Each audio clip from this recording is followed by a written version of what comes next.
શિવપુરાણ ભાગ 110 સનત કુમારજી હે મહાપ્રાજ્ઞ વ્યાસજી, લોકલીલાનું અનુસરણ કરનારા શ્રીકૃષ્ણ શંકરની પરમ અદ્ભુત કથાનું શ્રવણ કરો. હે ત્યાં જ્યારે ભગવાન રુદ્ર લીલાવાસ પુત્રોદા ગણો સહિત ઊંઘી ગયા, ત્યારે દૈત્યરાજ બાણ શ્રીકૃષ્ણ સાથે યુદ્ધ કરવા માટે ચાલ્યો. એ સમયે કુંભાંડ અને અશ્વની લગામ સંભાળી હતું અને વિવિધ પ્રકારના શસ્ત્રથી સજ્જિત હતું. પછી એ મહાબલી બલિપુત્ર ભીષણ યુદ્ધ કરવા લાગ્યો. આ રીતે દિવસોમાં એ બંનેમાં ચિરકાલ સુધી બહુ ઘોર સંગ્રામ રહ્યો, કેમ કે વિષ્ણુના અવતાર શ્રીકૃષ્ણ શિવરૂપ જ હતા અને પેલી બાજુ બળવાન બાણાસુર ઉત્તમ શિવનો ભક્ત હતો. હે મનુષ્ય, ત્યારબાદ વીરવાન શ્રીકૃષ્ણ, જેમને શિવની આજ્ઞાથી બળ પ્રાપ્ત થયું હતું, ચિરકાલ સુધી બાળની સાથે આમ યુદ્ધ કરીને અત્યંત કુશિત થઈ ગયા.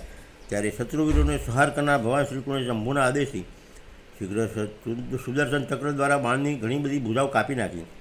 અંતમાં એની અત્યંત સુંદર 4 ભુજા જ બાકી રહી અને શંકરની કૃપાથી શીઘ્ર જ એની વ્યથા પણ મટી ગઈ. જ્યારે બાળની સ્મૃતિ લુપ્ત થઈ ગઈ અને વીર ભાવને પ્રાપ્ત થયેલા શ્રીકૃષ્ણ એનું માથું કાપી લેવા તૈયાર થયા, ત્યારે શંકરજી મોહનિંદ્રાનો ત્યાગ કરીને ઉઠ્યા. ઊભા થઈને બોલ્યા, હે દેવી, આપ તો સદાય મારી આજ્ઞાનું પાલન કરતા જ આવે છું. એ ભગવાન, મેં પહેલાં આપને જે કામને માટે આજ્ઞા આપી એ તો આપે પૂરી કરી દીધી. હવે બાળનો શ્રીષેધ ન કરશો અને સુદર્શન ચક્રને પાછું વાળ્યો. મારી આજ્ઞાથી આ ચક્ર સદા મારા ભક્તો પર અમોઘ રહ્યું છે. હે ગોવિંદ, મેં પહેલાં જ આપને યુદ્ધમાં અનિવાર્ય ચક્ર આપ્યું હતું અને જરા અપાવ્યો હતો. હવે આપ યુદ્ધથી નિવૃત્ત થઈ જાઓ. હે લક્ષ્મી પુરુષાણ, પણ આપે તો મારી આજ્ઞા વગર દશી, વીર, રાવણ, તારકાશ વગેરેના પૂરો પર પ્રયોગ કર્યો ન હતો. હે જનાર્દન, આપ તો યોગીશ્વર, સાક્ષાત પરમાત્મા અને સંપૂર્ણ પ્રાણીઓના હિતમાં રસ રહેનારા છો. તમે સ્વયં જ પોતાના મનથી વિચાર કરો. મેં એને વરદાન આપી રાખ્યું છે કે તને મૃત્યુનો ભય નહીં થાય. મારું એ વચન સદા સત્ય થવું જોઈએ. હું આપ પર પરમ પ્રસન્ન છું. હે મુનિ, શંભુનું આ કથન સાંભળી અક્ષર શરીરવાળા શ્રીકૃષ્ણે સુદર્શનને વાળી દીધું અને વિજયશ્રીથી શોભિત થઈને તે બાણાસુરના અંતપુરમાં પધાર્યા. તેમણે ઉત્સાહથી તનિરુદ્ધને આશ્વાસન આપ્યું અને બાણ દ્વારા અપાયેલા અનેક પ્રકારના રત્નો અને રત્નસમૂહનો ગ્રહણ કર્યો. ઉષાની સખી પરમ યોગીની ચિત્ર રહેલા મેળવીને તે શ્રીકૃષ્ણને મહાન હર્ષ થયો. આ રીતે શિવના આદેશ અનુસાર જ્યારે એમનું બધું કાર્ય પૂર્ણ થઈ ગયું, ત્યારે તે શ્રી હૃદયશંકરથી પ્રણામ કરીને બલિપુત્ર બાણાસુરની આજ્ઞા લઈને પરિવાર સહિત પોતાની પુરીમાં પરત જતા રહ્યા. દ્વારકામાં પહોંચીને એમણે ગરુડને વિદાય કરી દીધું. પછી હર્ષપૂર્વક મિત્રોને મળ્યા અને સ્વેચ્છાનુસાર આચરણ કરવા લાગ્યા. આ બાજુ નંદીશ્વરે બાળનું સ્મરણે આમ કહ્યું, હે ભક્ત શાર્દુલ, તમે વારંવાર શિવજીનું સ્મરણ કરો. તે ભક્તો પર અનુકંપા કરનારા છે. તેથી આદિ ગુરુ શંકરાચાર્ય મન સમાહિત કરીને નિત્ય એમનો મહોત્સવ કરો. ત્યારે દ્વેષરહિત થયેલો મહા મનસ્વી બાળ નંદીના કહેવાથી ધૈર્ય કરીને તરત શિવસ્થાને જતો રહ્યો. ત્યાં પહોંચીને એણે વિવિધ પ્રકારના સ્ત્રોતો દ્વારા શિવજીને સ્તુતિ કરી અને એમને પ્રણામ કર્યા. પછી તે પક્ષી ઠેકડા મારતો હાથ વીંચતો વિવિધ પ્રકારના સ્થાન ભેદ અને વગેરે પ્રમુખ સ્થાનકો દ્વારા સુશોભિત નૃત્યોમાં પ્રધાન તાંડવ કરવા લાગ્યો. એ સમયે હજારો પ્રકારથી મુખ દ્વારા વાજા વગાડી રહ્યો હતો અને વચમાં બ્રહ્મર વાંકી ચૂક્યો રહીને મસ્તકને કુમાવી હજારો પ્રકારના ભાવ પણ પ્રગટ કરતો જતો હતો. હે બલિપુત્ર પ્યારા બાળ, તારા નૃત્યનું સંતોષ થઈ ગયું. તેથી હે દૈત્યેન્દ્ર, તારા મનમાં જે અભિલાષા હોય એને એનું વરદાન માગી લે. સનત કુમારજી કહે, હે મુનિ, શંભુની વાત સાંભળીને દૈત્યરાજ બાણે આ પ્રકારનું વરદાન માગ્યું. મારા બધાએ ઘાર ઉજાઈ જાય, બાહુયુદ્ધની મારી ક્ષમતા એમની એમ જ બની રહી અને અક્ષય ગણના પ્રાપ્ત થાય. શોણિતપુરમાં ઉષાપુત્ર અર્થાત મારો રોહિત્રનું રાજ્ય થાવ. દેવતાઓ વિશેષ કરીને વિષ્ણુ સાથે મારો વૈભવ મટી જાય. મુજમાં રજોગુણ અને તમોગુણ દૂષિત ભેદભાવનો પુનઃ ઉદય ન થાય. મુજમાં સદાય નિર્વિકાર સંભવ ભક્તિ બની રહી અને શિવ ભક્ત પર મારો સ્નેહ અને સમજ પ્રાણીઓ પર દયાભાવ રહે.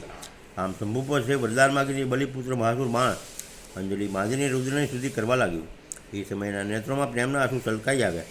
ત્યારબાદ તેના બધા જ અંગો પ્રેમથી પુલકિત પ્રફુલ્લિત થઈ ગયા. તે બલિનંદન બાણાસુર મહેશ્વરને પ્રણામ કરીને મૌન થઈ ગયું.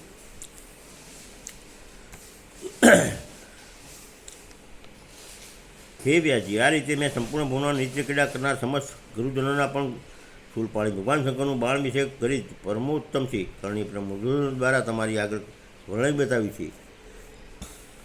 સનત કુમારજી, હે વ્યાસજી, હવે પ્રેમપૂર્વક શશીમોલે શિવના એ ચરિત્રનું શ્રવણ કરો, જેમાં એમણે ત્રિશુળ દ્વારા દાનવરાજ ગજાસુરનો વધ કર્યો. ગજાસુર મહિષાસુરનો પુત્ર હતો. જ્યારે એણે સાંભળ્યું કે દેવતાઓથી પ્રેત થઈને દેવીએ મારા પિતાને મારી નાખ્યા, ત્યારે એનો બદલો લેવાની ભાવનાથી એણે ઘોર તપ કર્યું. એના તાપની જ્વાળાથી બધું જ સળગવા માંડ્યું. દેવતાઓએ જેને બ્રહ્માજીને પોતાનું દુઃખ કહ્યું, ત્યારે બ્રહ્માજી એમની સામે પ્રગટ થઈને એની પ્રાર્થના અનુસાર વરદાન આપી દીધું કે તે કામને વચના કોઈ પણ સ્ત્રી અથવા પુરુષથી નહીં મળી. મહાબલી અને સર્વેથી અજય સજી વરદાન મેળવીને ગર્વથી છલકાઈ ગયો. બધી દિશાઓ તથા સર્વ લોકપાલોના સ્થાનો પર એણે અધિકાર જમાવી લીધો. અંતમાં ભગવાન શંકરની રાજધાની આનંદ કાશીમાં જઈને તે બધાને સતાવવા લાગ્યું. દેવતાએ શંકરને પ્રાર્થના કરી. શંકર કામ વિજયી તો છે. એમણે ઘોર યુદ્ધમાં એને હરાવીને ત્રિશુળમાં પ્રવેશ લીધો. ત્યારે એણે ભગવાન શંકરનું સ્તમન કર્યું. શંકર એના પર પ્રસન્ન થયા અને ઈચ્છિત વરદાન માગવા કહ્યું. ત્યારે ગજાસુરે કહ્યું, હે દિગંબર સ્વરૂપ મહેશ, જો આપ મુજ પર પ્રસન્ન છો તો પોતાના ત્રિશુળના અગ્નિથી પવિત્ર થયેલા મારા આ ચર્મને આપ સદા ધારણ કરતા રહો. હે વિભો, હું પુણ્ય ગંધોની નિધિ છું, એટલા માટે મારું આ ચર્મ ચિરકાલ સુધી ઉગ્રતા પૂર્વી અગ્નિની જ્વાલામાં પડીને પણ દગ્ન નથી થયું. હે દિગંબર, જો મારું આ ચર્મ પુણ્યવાન ન હોય તો રણાંગણમાં મને એને આપના અંગોનો સંગ કેવી રીતે પ્રાપ્ત થાય? હે શંકર, જો આપ તુષ્ટ હો અને મને એક બીજું વરદાન વધારાનું આપો, એ તે છે કે આજથી આપનું નામ કૃતિ ભાષા વિખ્યાત થઈ જાય. સનતકુમારજી કે હે મુનિ, ગજાસુરની વાત સાંભળીને ભક્ત વત્સલ શંકરે પરમ મહિષાનું અંદર ગજને કહ્યું, તથાસુ, સારું એવું જ થશે.